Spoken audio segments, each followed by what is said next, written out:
Hey guys, what's up? Today we're talking about basic, like USGI, I guess you could say infantry, like US Army, like 1980s kind of kit from like the Cold War era. This is kind of just for people who are starting off with Airsoft or just want like a basic kit that they can get around with that looks okay and it's like semi-presentable, that's like somewhat accurate, but not really too hardcore for impressionists or anything. It's kind of like a basic kind of like old school kind of kit here. And I have a breakdown for it for, again, beginner Airsofters or someone who just wants a beginner kit that looks good, or someone who just really just like wants this a basic entry-level kit in the USGI kit here. So this uniform that I'm wearing, this is the United States Temperate Twill BDU here. They had ripstop versions and they had like twill versions. That's what I'm wearing right now. And this is meant for like 6 degrees. Like if you live like in the Northeast, you're probably gonna want one of these. If you live in the Southeast, you're probably gonna want like the summer version, which is the ripstop. The ripstop came in 50/50 Nyko and 100% cotton. 100% cotton is older than 50/50 Nyko. 50/50 Nyko is the newer stuff, but 50/50 Nyko BDU Temperate Twill has always been the way it is. But yeah, this uniform right here will usually cost you about 30 bucks or $30 to $50 for the full set. So right now I got this shirt from a thrift store for $1.50. You can check your local thrift stores, you find one, pretty cool. You can tell if it's real because they'll have a DLA information, like the stock number. I'll show up a tag of like what real ones look like, and if I can find one, like what a fake one looks like. Rofco is fake. Proper did make uniforms for the United States military, and these pants are proper, and they are contract, but they're like new gen proper. It's like a whole thing, but don't really worry about it as long as it's like, I guess you could say proper. Just avoid Rofco at all costs. So look for a DLA, look for an NSN. That's how you can tell it's surplus, and that makes sense. But yeah, this uniform, $1.50. Basic overview of it. You have 4 pockets. You have 2 lower torso pockets, 2 upper torso pockets. This is like an old school one, so it's not like raid modded. You can take the raid mod one, whereas where you take these 2 top pockets, put them on your shoulders. You take these 2 bottom pockets and you put them on your chest. But yeah, basic overview. The BDU, you got L reinforcements, wrist adjustment. You got a nice collar here. Waist tabs on the side. If you have an older version, you got all those pockets. Very, very nice. Now talk about the BDU pants. BDU pants are nothing too high speed. You have 2 big cargo pockets here. Don't put something too heavy in there because it will smack against your knees, so just be careful of that. But if you guys don't even have Alice system, you just get a set of BDUs, guys, and you can stuff your mags in these cargo pockets and you're good to go. Or even these pockets, depending on what you got. So you have both on both sides. You have 2 slash pockets, right? And then you have 2 waist pockets, or like not waist pockets, but butt pockets. You also have a seat reinforcement. That helps for when you sit down like rocks or whatever. It just kind of makes it so your pants don't blow out as easy, but it will eventually blow out. But yeah, that's basically it. We have knee reinforcements as well on the knees here. You also have boot blouse strings that you can blouse your boots with. Right now, I have these Fox outdoor jungle boots I got for about $35 from a surplus store, and I'm using boot bungees. So I have one here. Boot bungees look like this. If I can get this by the camera. This is what a boot bungee looks like, and these boot bungees are pretty simple to use. So what you do is you take it apart. I'm gonna have one. Take one off here.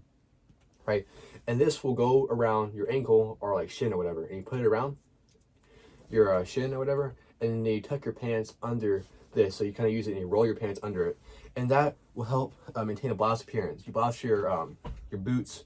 You take and you put it about like the second eyelet down of your boots, or you can put it on the very top if you don't want to cover laces. But you want to cover laces like the second eyelet down from the top.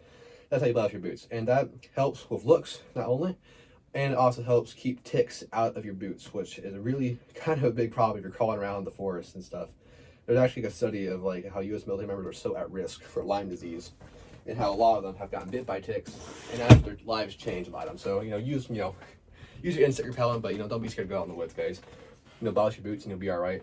But also, if you don't have boot blouse gaiters, you don't have enough money for them. They only cost like $1 or $2. But if you don't have enough money or can't find them, you can use rubber band, you can use a hairband. Actually, don't do that. You might cut off circulation to your feet.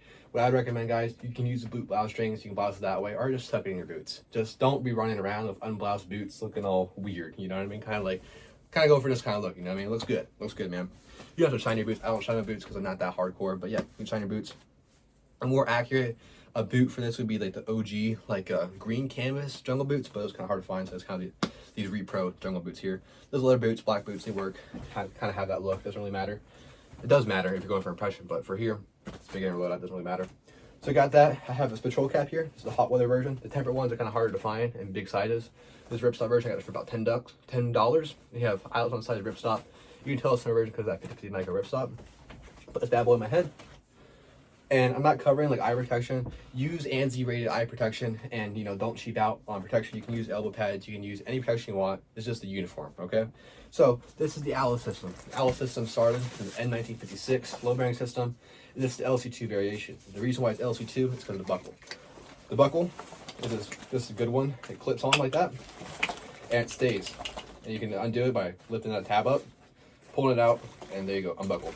I like the LC2 version the most out of any version, except the LC3. The LC3 has a big buckle, but it's kind of like a later gen thing, so if you're going for like 1980s, LC2 is pretty much it. But LC1 sucks because it just comes undone constantly. It's a little metal buckle, it's really bad. But yeah, this is the Alice system. I'll put it on.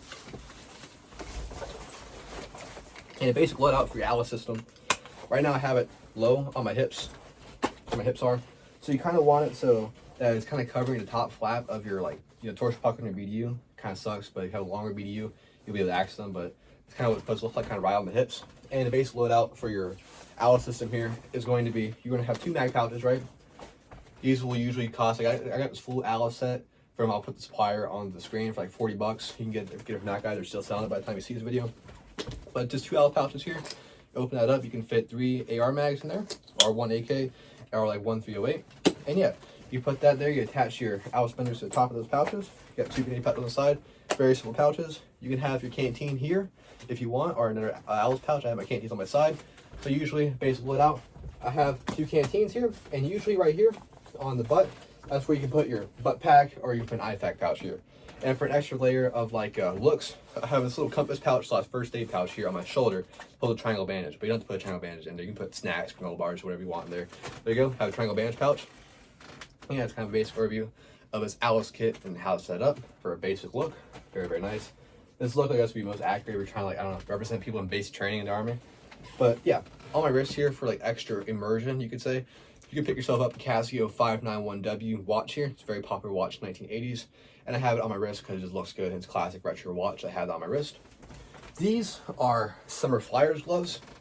These are fire retardant, and they're kind of made for pilots, but they're also used by ground units. There you go. These cost about 20 bucks. And they have like a leather front, and they have this kind of green on the back. Very nice gloves. They don't protect your hands too much from BBs, but they do cover and protect your hand at least a little bit. You know, use gloves if you have a pair of padded gloves that you want to use. You know, use padded gloves. You know, no worries. But for like, I guess for a look and a time period, you know, I'll use these. Put those bad boys on. Very, very nice. These are the Summer's Flyers gloves. I didn't say it before, in color sage green. And, you know, they wear off after a little bit. I've used this a bit, so you might have the paint come off. But yeah, so the right of your wrist, right? And you can, if you don't like this, very, very simple fix to this. What you do is you just take it and you roll it down. Just like that. Or you can even cut it if you want, but for most accuracy, you can just roll it down like this. So it covers your wrist, so it's kind of like rides like a normal glove. Like that. And yeah, these are fire retardant. It doesn't really matter for airsoft, but you know, good gloves cover your hands. Very, very textile. You can definitely manipulate whatever you want to do. Very, very, what's the word? You have a lot of dexterity with these gloves. So yeah, it's kind of a basic kit, kind of USGI kit for like 1980s infantry or US Army kind of look for it. And yeah, now I'm going to show you guys what a cold weather kit kind of looks like if you're like in a more colder climate, or like winter kind of fall time, like October or whatever. It's kind of like for, I guess, like August. Depends if you're like, this is like for kit, let me give you a temperature range for this. This is like for like max 70 degrees, or you're going to probably overheat. If it's like over 70 degrees, over 60 degrees even, you know, let's get yourself a hot weather 50 Nyko and just run that. Don't want you guys overheating there. But yeah, this is just the basic like kind of tempered version. So now I'm going to show you guys a cold weather version. Alrighty guys, so here I have an M65 field jacket. M65 field jacket is kind of set up similar to the BDU. You have those 4 pockets here. Very, very nice. These are for use, you know, cold weather. But yeah, it's made of cotton sateen. It's not made of anything too special. These will usually run you anywhere from like 50. If you get a good deal, under 50, but you know, 50 to 100 bucks. Pretty expensive. I have a liner in here. This is a Nomex flight liner. But you can find, they're called smokers jackets basically. And there's kind of like a nylon woolly kind of material that you can also get, but I just have this one because that's what I have. So yeah, I'll put this bad boy on. Over my heel top. And you don't have to run it with the field top under it, but it's kind of how they run it back in the day. You can just put a hoodie on over it, no one will really know. But yeah, it's a pretty good jacket. It's very, very nice and hefty. Put that bad boy on. And the way you blouse M65, like when you normally, it comes up like this, kind of like a Mandarin collar. But a lot of times you'll see it like this. You button that second to last snap. You take your collar, you roll it down, and you kind of blouse it just like your BDU shirt. Just like that. Pop it like that. But yeah, the M65 is a pretty good jacket for cold weather. It's very, very nice. You have a little drawstring at the bottom. You can have it up on the sides. But yeah, there you go. That's what the M65 jacket looks like. Now we're gonna put our jacket, our Alice Kit over our M65. You might have to adjust it a little bit because the M65 is bigger. Put that bad boy on there. Right now it's kind of pretty tight, so it's kind of cinches it up a little bit. Don't want to make it look too weird, so put it down, and there you go. Now I have the Alice Kit over my M65 fuel jacket. That's what it looks like. And now for a touch of accuracy here, I'm gonna take my patrol cap off. I have an M65 helmet liner here. This goes on your casket. Also forgot to mention this is not like an armor video. So if you want armor, you can have the casket or like protection, whatever the hell, protection armor system for ground troops. You can have that. You can have casket helmet, and you can have the IOTV, or not the IOTV, but like all the armor, the flak jacket. You can use that, but it's kind of a no armor setup for cheap. It's cheap. It's cheap beginner loadout. So I have this M65 style like a helmet liner here. This is kind of like weird to wear, so you don't want to look like this. You don't have to wear it, but it's kind of like accurate, sort of goes under your helmet. And of course, guys, I don't have an M4 airsoft I'm going to show you guys, so I'm not using it for my AK. So this is kind of basically just a uniform. But yeah, you can use this. But if you don't have one of these lying around, these cost like 20 bucks. You take that off, and you can just get yourself a beanie, right? So a beanie like this is like a beanie. It's like brand. This is like from like Mount Lemmon, Arizona, right? I have a beanie here, and you roll it up, right? Because in the United States military, you have watch caps. So this is a beanie, right? It covers your ears, right? Watch caps right above your ears are just covering the top of your ears so you don't like mess up your hearing. Basically, it's not gonna mess up your hearing, but you know what I mean. So put that beanie on. Kind of runs right above my ears, like this, or you can roll it down. Doesn't really matter.